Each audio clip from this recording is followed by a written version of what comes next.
Life ఖరాబ్ చేసి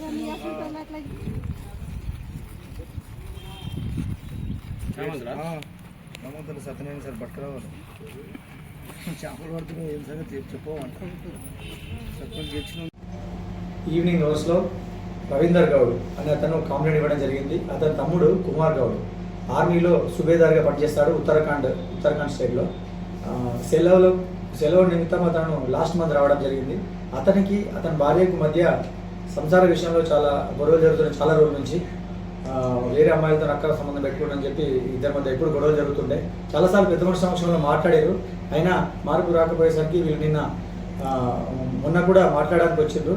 ఈ క్రమంలో మనకు పిటిషన్ ఏమని వచ్చిందంటే, అలా రవీందర్ గౌడ్కు ఒక రాత్రి ఈరోజు మధ్యాహ్నం 1:30 ఒక ఇన్ఫర్మేషన్ వస్తుంది. వాళ్ళ కుమార్ గౌడ్ వాళ్ళ మామ ఫోన్ చేసి, కుమార్ గౌడ్ నీ హాస్పిటల్ తీసుకొచ్చినాం, దమ్మెళ్తలేదు, హాస్పిటల్ తీసుకొచ్చినామంటే ఇతను పోయి పిటిషనర్ రవీందర్ గౌడ్ ఈ చనిపోయిన వాళ్ళ అన్న పోయి చూస్తే అతను చనిపోయి ఉంటాడు.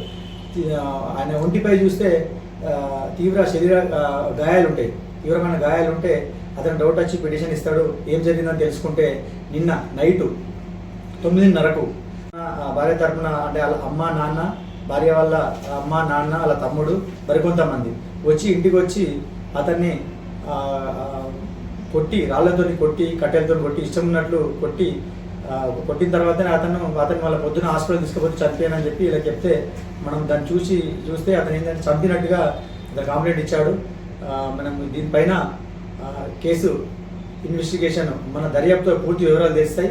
మనకు మర్డర్ కేసు రిపోర్ట్ చేయడం జరిగింది. మర్డర్ కేసుగా ఆ కుమార్ గౌడ్ అతని వ్యక్తి సుబేదార్గా పనిచేస్తున్నాడు.